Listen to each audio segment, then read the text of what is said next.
going on, guys? Welcome to another episode of Next Up with Nicole. I'm your host, Nicole Ryan, and my co-host and EP, Sarah Nekich. And next up this week is the Aces. What's up, girls? What's up? Hi. What's up? Now, I also want to let everybody know that's watching this episode that not only are you this massive band, but you're also associate producers of this episode of Next Up, because we did put you to work before we head into this episode, because we're going to play a game with you guys. And you really took your job seriously. You guys put this whole game together, and I'm very excited about it. So thank you. Of course. So much hard work. So much hard work. A lot of work. So Yeah, it is. It really is. But I think if anybody was able to do it, it would be you guys.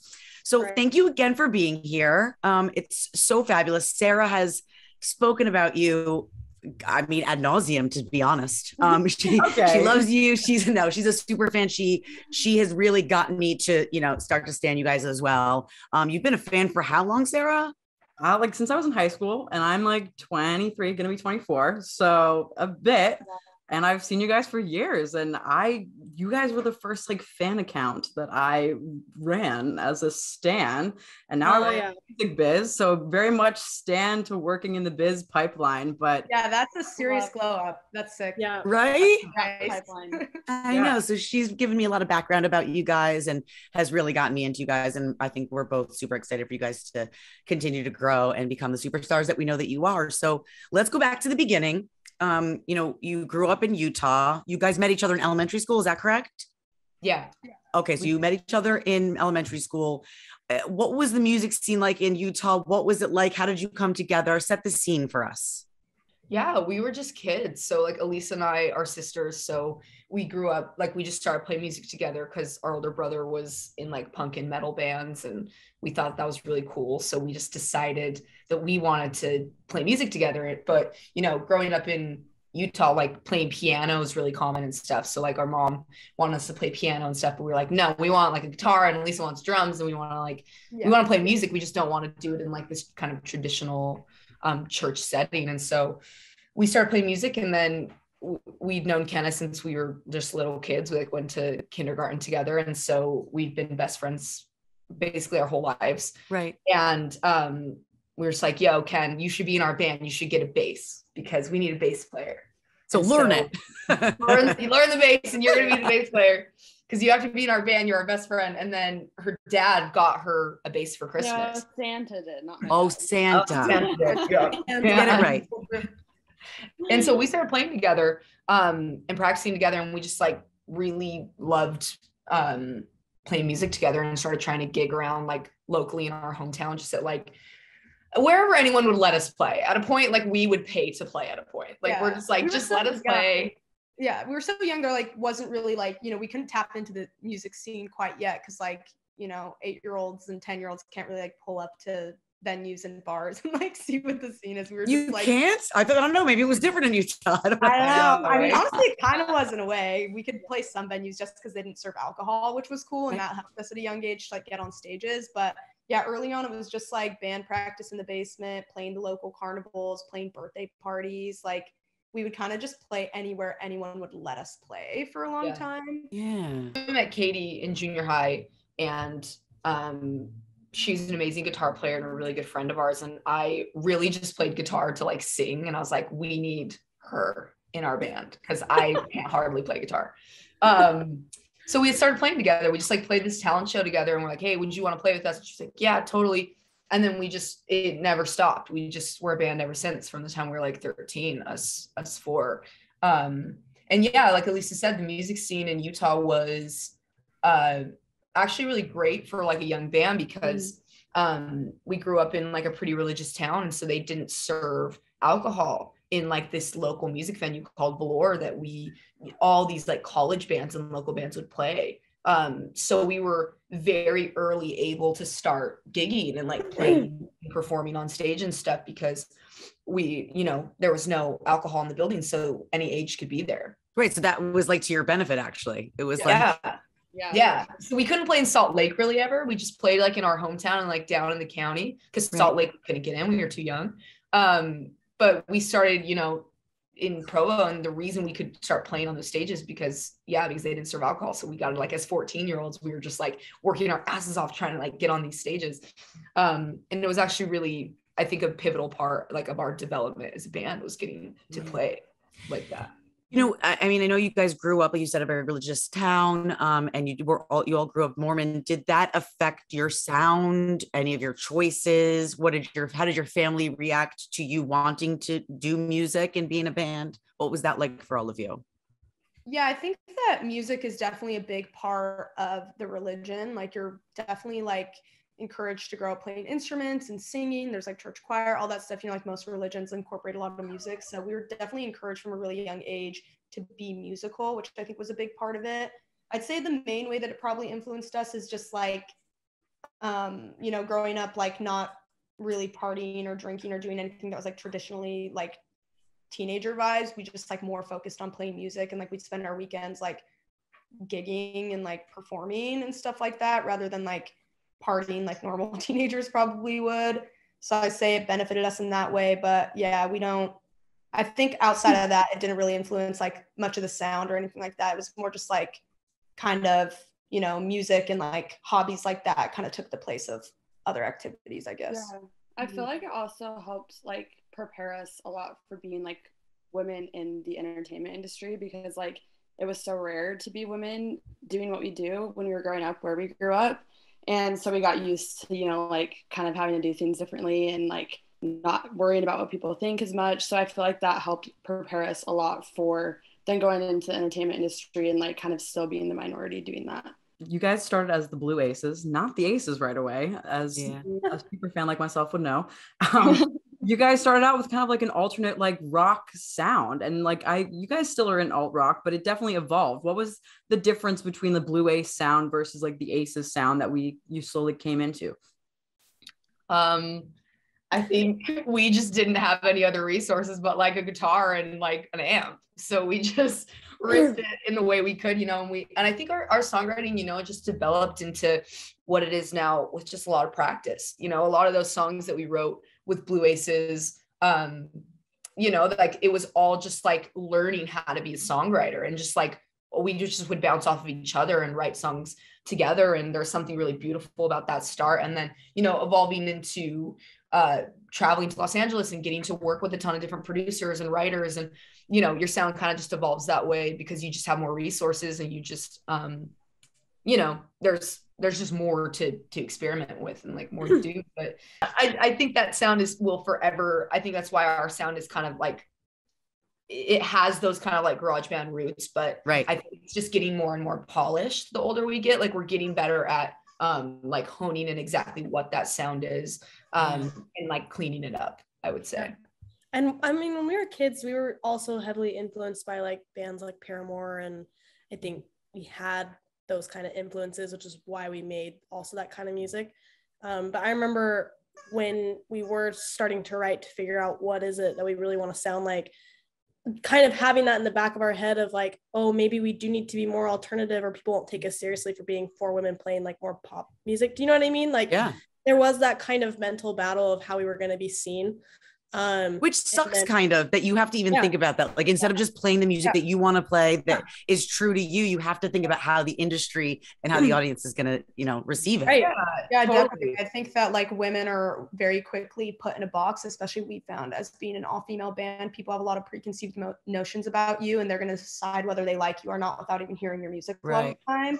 So yeah, I think from a young age, we felt that pressure of like, be more alternative, be more rock and roll, or like people aren't going to listen to you. People aren't going to take you seriously. And then as we got older, we were kind of like, you know, we just need to make the music that's authentic to us as artists. And, you know, and ultimately we were inspired by a lot of disco music and a lot of 80s pop growing up, you know, the stuff our parents showed us when we were kids. So we started incorporating that sound into our music as we got older, and it felt natural to us and it felt good. And we kind of just, you know, stopped worrying about what people were going to think and just went with what felt authentic. Because when we tried to make music that, you know, ultimately was a lot more, I guess, just like more, I mean, we still have like so much alternative influence, and like I think you're going to hear more of that from us in the future. But I think when we were trying to force it when we were younger, it just felt inauthentic, you know? And so our mission was just like, we just have to make music that feels authentic. Did you see Haley Williams hop on stage with Billie Eilish at Coachella? Yeah. I was like, yes.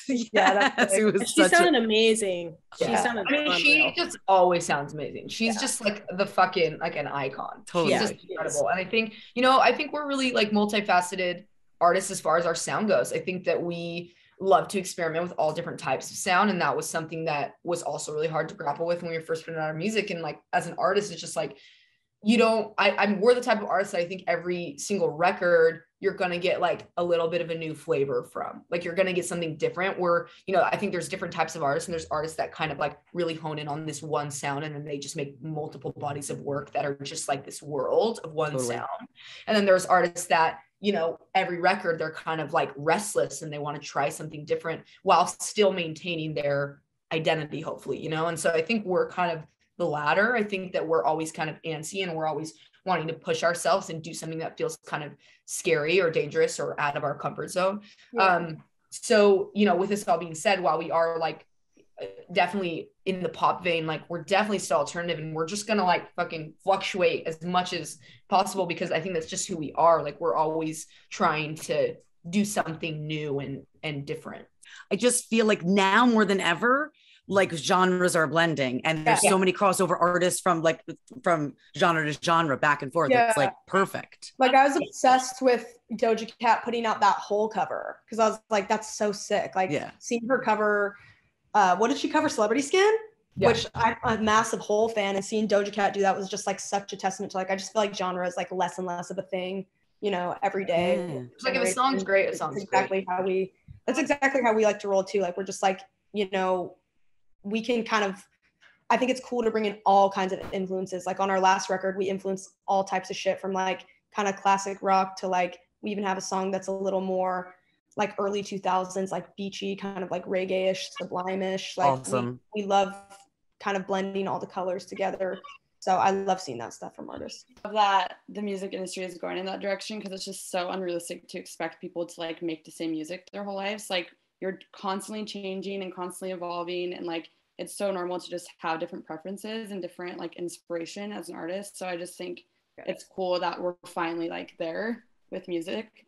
Especially with young artists. Like, I feel like especially artists that like, we started when we were so young, we signed like straight out of high school. So like, I feel like I even listened to completely different music from when I was like in high school and we were making our first record to like the record we're making now. Like, I used to like pretty much exclusively listen to R&B and hip hop, and now I mostly listen to indie and rock music. So it's like, I feel like that definitely, as an artist, what you're listening to also influences your sound as well. And I feel like watching young artists too, like Billie Eilish or like Olivia Rodrigo, like, it's interesting to see where they're going to go, because they're so young, their taste is still developing, and they're going to make totally different records from when they were 17 versus when they're like 25 or 30. It's going to sound so different, Absolutely. And I was just going to ask you, actually, like, at what point did things change from like you guys were just friends to like, that you would pay to play, or you were just playing any place that would like allow you to play for them? Did it turn into something real? That sounds like you guys got signed right out of high school. How did that happen? How did that big deal happen? Yeah, we really just like worked our asses off in high school. Like, we gigged a lot. Like, we would play probably a show every weekend for like, I don't know, 3 years straight. We just really, really, like, that's all we did, is like, we just like really gigged a lot. And so with that happening, we started to get better and better. And so in our hometown, we started getting like a bit more attention when we were probably like 16, 17, is like kind of a real band that was on their way up to possibly being, making it like a full-time career. We were still kids, so there was a lot of different voices and people kind of being like, you need to go to college. There's a lot of pressure to go to college and to like, what are you really going to do? Okay, this is cute and this is fun, but like, what are you really going to do? Because even though, we were gigging a bunch and having a lot of fun, and like Utah was a really cool place that let us on stages early, the culture is not that of like, you're gonna do anything with this. Like, that's not how that culture is. It's very religious, it's very suburban, and it's very reserved. So like, most people get married when they're in their like early 20s and they have kids, and like they live this really religious life. And so when it came to actually talking about like, okay, we want to like actually do this for real, there was like a decent amount of pushback. I think we kind of all have different experiences with like our families and that kind of conversation. Like, I think our parents were mainly pretty supportive, and really were like, if you want to do it, let's go. But it was just like the community aspect and kind of like the lifestyle aspect that was right. really heavy influence on like, you know, that conversation as well. So yeah. I would say that once, you know, our senior year of high school, Kenna and Katie and I, Elise is a couple years younger than us, our senior year of high school, we really wanted to like make a little EP and like just really see where it would go and see if we could get like national attention. And so we did that. We made this EP. We had this big like release show and started having these conversations, but there was still always like college kind of weighing in, and the girls really wanted to go. And I don't know, it got like kind of tough for a second, but we ultimately ended up working with this producer in our hometown, and he was like, you need to talk to my friend who's a lawyer. I worked with him. He's amazing. We were like, we don't need a lawyer. We don't even have a contract. We don't. What you do? We need a lawyer. I was like, I think we need a manager. We need other things first. And he's like, no, I'm telling you, he's a lawyer. He's amazing. And he's really connected. I think you should talk to him. So my mom like cold called him, like got his number somehow, like shout out Jill. She's the mom. Yes. Got his number and just cold called him. And he's like at the airport and he's like, who is this? And she's like, my name's Jill Ramirez. Like, my daughters are in the Blue Aces at the time. You need to listen to them. And he was like, send me their video. Like, I'm in the airport. Like, I don't know what's really going on. I'm not interested. Click. Yeah, he was like, how did you get my number? Like, well, I mean, wouldn't you though? You yeah. Oh yeah, for sure. I would do the same thing. Yeah, 100%. And so my mom sends him, he's, you know, gracious enough to let her send him a video, and she sent him this music video we made our senior year. And he called back in like 10 minutes and he just like loved our band and was like, I love them. I want to talk to them. I want to represent them. And we're still with Ed to this day. He's our lawyer. He's been our lawyer for almost like 8 years. And then it just kind of spiraled from there. Like we just started talking to Ed, but like we made this really distinct goal. You know, there was a moment where our band almost broke up, and I almost was like, okay, I want to be in the music industry, so I'm going to have to figure out what to do. And Elise was still in high school and the girls were going to go to college. And, there was just this like kind of this tension our senior year of like, what are we going to do? Like, do we really want to do this full time? Like, what do we want to do? And Katie came over to my house one night and we were watching the Grammys, and Lorde had won like 7 Grammys, and Lorde was our age at the time. She was 17. And we were like, I was like feeling so inspired by it. And Katie, they just came over to my house. She just like showed up at my door and she's like, I'm out front. Came out because we had kind of decided like maybe we were going to go to college, and like it was this moment of like, okay, our band might not progress. And she was like, no, like we have to do the band. Like I just feel in my soul that we just have to do this. I feel like we have something so special. It would be such a shame to not like give it its full shot. And it sounds like such a Hollywood movie, but I promise you it was insane. No, it really was a Hollywood movie. And I was like, all right, like I'm in, you know, I'm in, let's go. And then Kenna like simultaneously pulls up. And she's coming over to my house for homework or some shit. And she's like, hops in the car with us, and Alisa hops in the car, and we were just like, let's just do it. Let's just do it. We're doing it.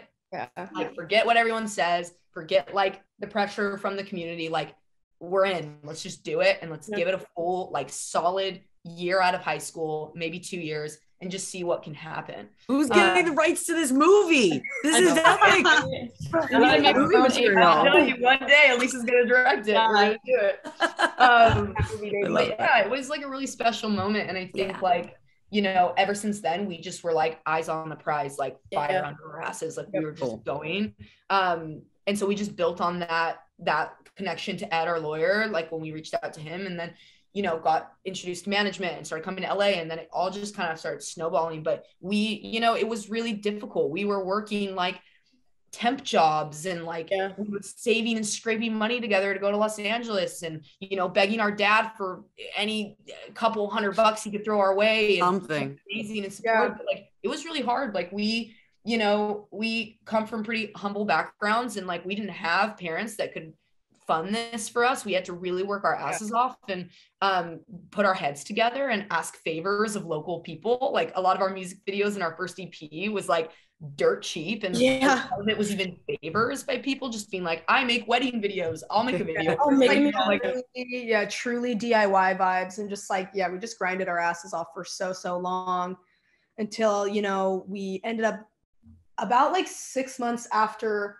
we'd kind of decided to really prioritize the band, and, you know, the girls decided to not go to college and all that. Within 6 months, we made this like goal sheet of like things we wanted to get done. We wanted to record an EP. We wanted to like sell out our home venue. We wanted to do a couple like big things. Gotta manifest it. Yeah, We wrote it all down. We wrote it all down. We signed this piece of paper and we manifested that we would like do all these things. And ultimately within 6 months, it was really serendipitous because like exactly 6 months later, we ticked off all these boxes.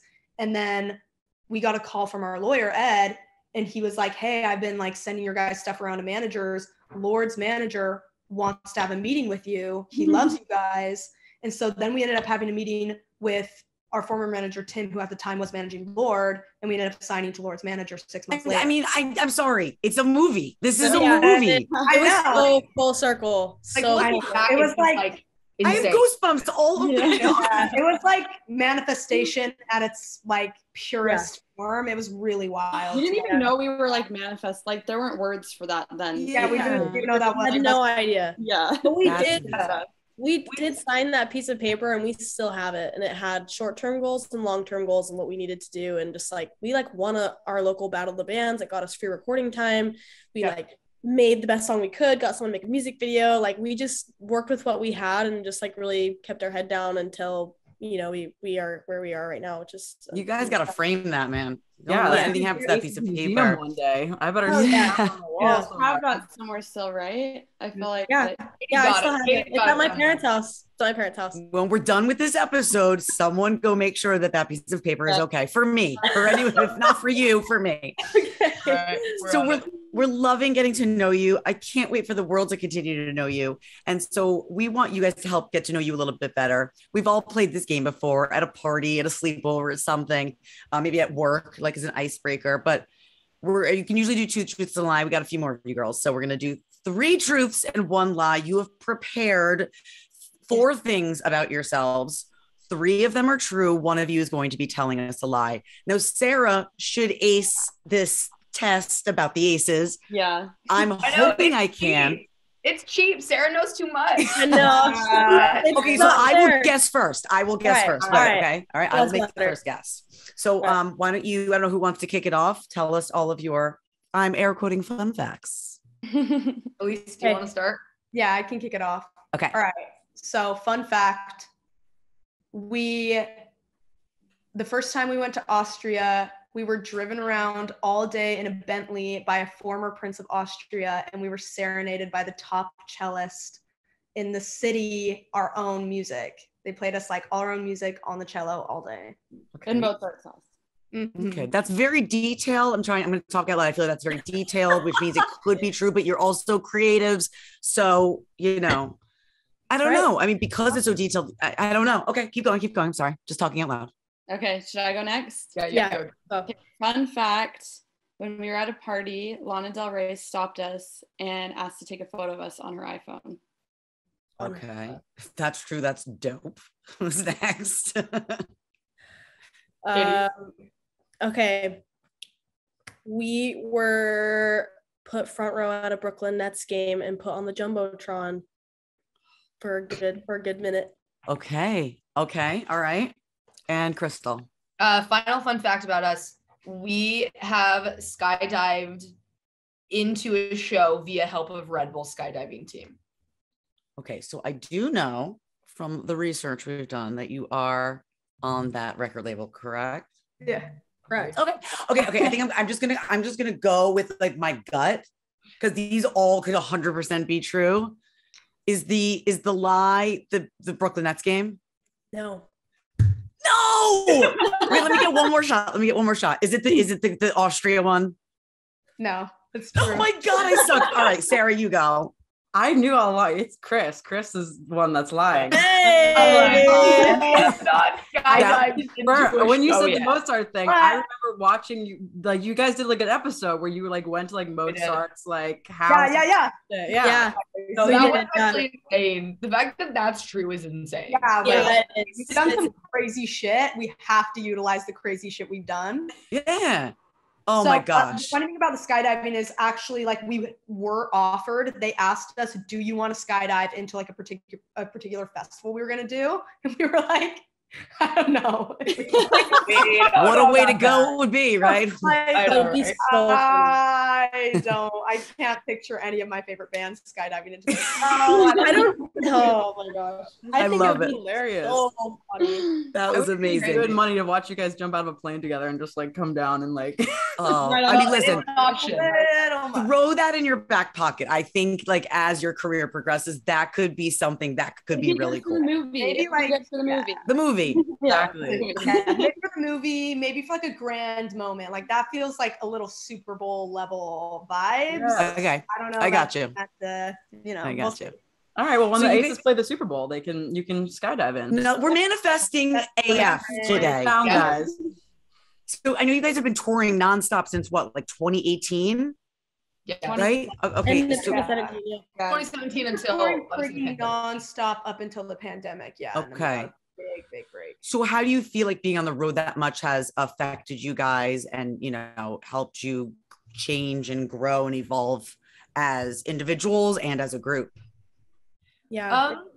I just would say like we're so much more well-traveled, which is amazing. I think when you have time to travel and like see other places, like we've been lucky enough to get a tour, the UK and Europe as well. And just go all over the country and like see a bunch of places. I think that like really changes you as a person. The more you get to see, you know, the way people live and different cultures and stuff. I think that that's definitely changed us. And then I would say as well, just like, I think our live show has just gotten so strong from like those like vigorous touring schedules, like where you just are on the fly in the festivals and everything. Like you just have to perform and you just have to make it work. And especially when you're opening for someone, like it's just, you're at the mercy of, you know, you're just happy to be there. So I feel like that's like really like tuned up our like professionalism and our live show in a way that I don't think like not touring we would have been able to. We've been through so much like when we first started out from, you know, being the opening band for really small clubs to headlining, you know, our biggest tour so far. And it's just interesting, like the situations we've been put in and being all women and being assumed that we weren't capable of doing a lot of things and having to fight through that a lot, especially in like, you know, these small venues with a lot of being surrounded by majority men. And just like we've changed so much as people. I feel like I've lived like 8 different lives, and like from where we are today, and being able to see, we've seen parts of the country that no one gets to see because we've had to drive every inch of it. And then we've been able to like grow to be in a position where we were on our first bus tour just at the end of the last year, which felt like such a cool accomplishment. And we individually have changed so much and together so much, and have been put through, I think, a lot of different pressures. But now touring just feels like this really exciting creative world that we get to be a part of, that just like continues to get bigger and better all the time. So it's really exciting. You know, you released your latest album in 2020. Obviously the pandemic was different for everybody. You know, what was it like releasing an album during such a difficult time? Because every musician that I've spoken to or artist sort of had a different take on it. Like, use this as writing time and being in the studio time. And some people were like, this is what people need. Like, we should release music.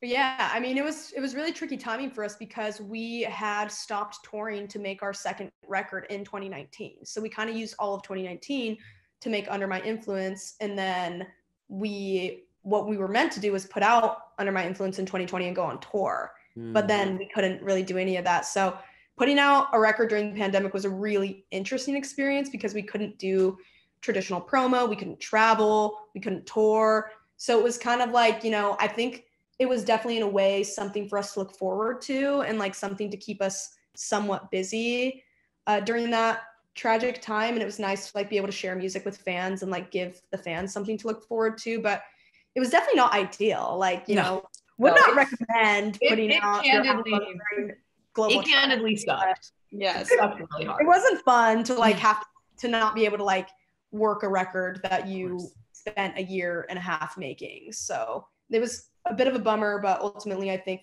the upside to it was just, you know, having something to look forward to, like something to kind of brighten such a dark time.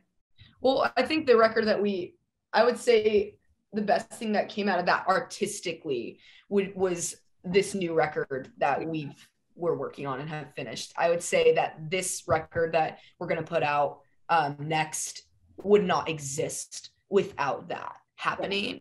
Yeah, truly.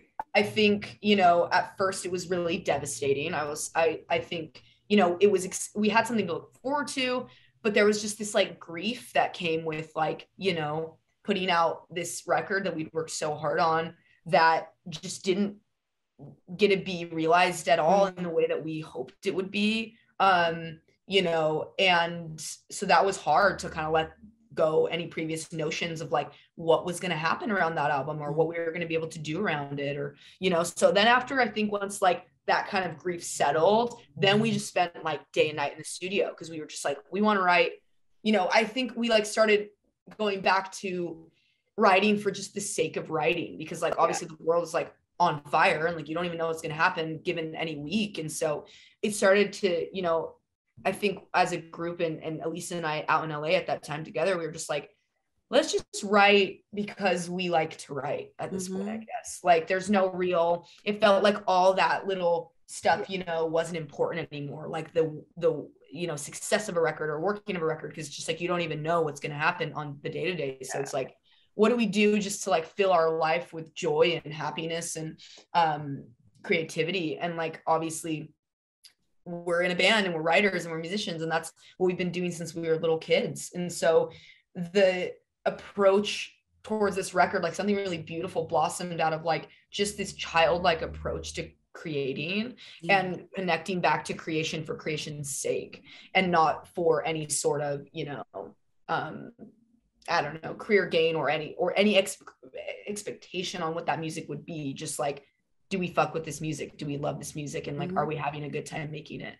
So that's what I think was the best thing to come out of that time, is like this new record. We're like over the moon about. It's just, it's amazing. It's like the best music we've ever made. We're so excited about it. More than anything, it's so amazing because like, we just deeply love it so much. Like it just feels so real. And so it was so fun to make the whole thing. So yeah. I'm obviously super excited to hear about a new record coming, obviously. But like talking about like your anthems from the first record to the second record, like obviously you guys are heavily involved in the LGBT community. And as a fan, you know, I look up to you guys in the sense of, you know, making those queer anthems, you know, 801, Kelly. Like what was the process of writing those songs, and why did you decide on the second record you're going to use female pronouns and kind of changing the way you went about those songs versus the first album?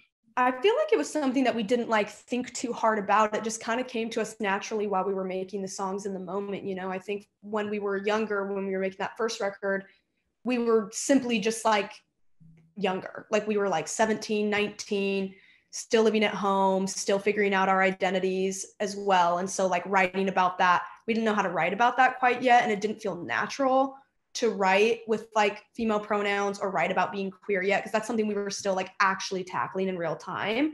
But by the time we were writing the second record, you know, we traveled the world, we felt really confident in our identities, we felt, you know, like we were older, we were like 21, 23. So when we were making music, we were just writing, you know, like we always do, about, you know, what was going on in our lives, you know, who we were dating, like what was going on, and that was women, and a lot of those stories were queer, you know, because we're queer and our lives are queer. So like we just naturally ended up writing music about that. And then it wasn't really until we like played it for people that like other people would kind of point it out and be like, oh, this music's a lot more queer, you're using she, her pronouns, like how do you like, what made you want to do that? And we were kind of just like, oh, it was kind of second nature, we didn't think about it too hard, but like now that you bring it up, like yeah, like we're gonna stick with it and it feels good. And there were people that questioned us and were like, are you sure you want to keep that in there? Like, is there any part of you that wants to make it more ambiguous and like kind of like your first record and kind of keep writing that line.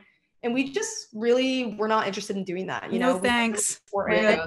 Exactly. We felt it was important to represent our community and to make music that was authentically queer. And it felt important to us. And it felt like if we were to, you know, take out the pronouns and kind of, you know, I don't know, like would have been or something, it just wouldn't feel right. It just, you know, it would have been like lying by omission. It just felt like if we were going to actually go into these songs that were birthed from like a real, you know, authentic place and like tweak them and edit them as to like taking out a major part of the storyline in hopes that we would be more likable or like safer. That just was like, that's just nothing we'd ever be interested in doing. And I think like, you know, that's a major part of who our band is just like the authenticity is everything to us. Like preserve, like we have to preserve that with our life, or like the Aces is not the Aces, you know, like we started out as kids, like just playing music together as best friends in like the basement. Like that is a massive part, I think, also of why,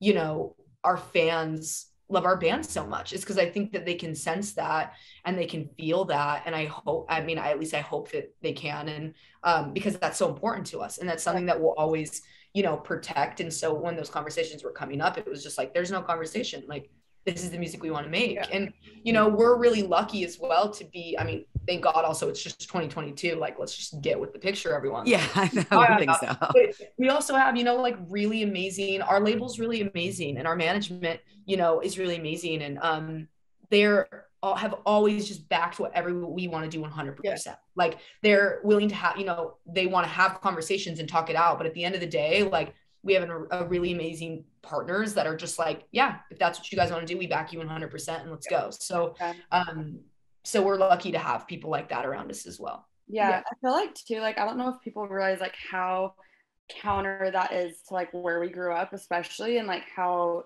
the vibe was like as kids. Like, I think that's why that is such a core part of the Aces is like, we had to fight so hard against the culture is so strong here in Utah and for everything besides what was the status quo and like how to fit in. And so I feel like, I mean, it took me a little bit longer, like not being queer and kind of fitting in the Mormon mold of where we grew up. It took me a little bit longer to like get out of that, but seeing like, especially Cristal, Elise, and Katie like talk about those stories and be really brave in that way, like helped me a lot get out of that too. And I just think that's like why it's such a core part of who we are as a band, is because it's like so opposite from where we come from. I love it. I love it. You guys are headed out on tour with Why Don't We this summer. I mean, you have to be stoked. You just talked about the new album. Tell us what's next up. So what, like, where do you start? Where are we kicking off the tour? And when can we expect this album? Well, we have one answer for you. Oh, come on. I thought if I just slipped it in there, I would trick you. Tour wise, yeah, we're still kind of in the middle of some dates are being moved, but we should be starting sometime June, July. We're still kind of figuring that out. But we should be, I think we're starting in Utah, which will be funny. That's like, awesome. Yeah, which would be great. But we're so excited. Those boys have been nothing but like really gracious and amazing to us, and just like DM'd me. I'm friends with Jonah in that band, and he just DM'd me and was like, hey, would you want to come on tour? Like, we love your band. And it was like as simple as that. It just love it. An easy kind of link up. And so we're stoked. Their fans are crazy. We're excited to play for them. Crazy in a great way, as in they're very loud and they're very passionate. We love it. And then our record, we can't say when the record's coming, but new music is coming very soon. Yeah. Are you bursting at the seams with this new music? I don't know what they told you, and I just want to like say it all, but we have a lot of new music and a new record that we're very, very excited about. So yeah, it'll be here pretty quick. I can't say when, but quick.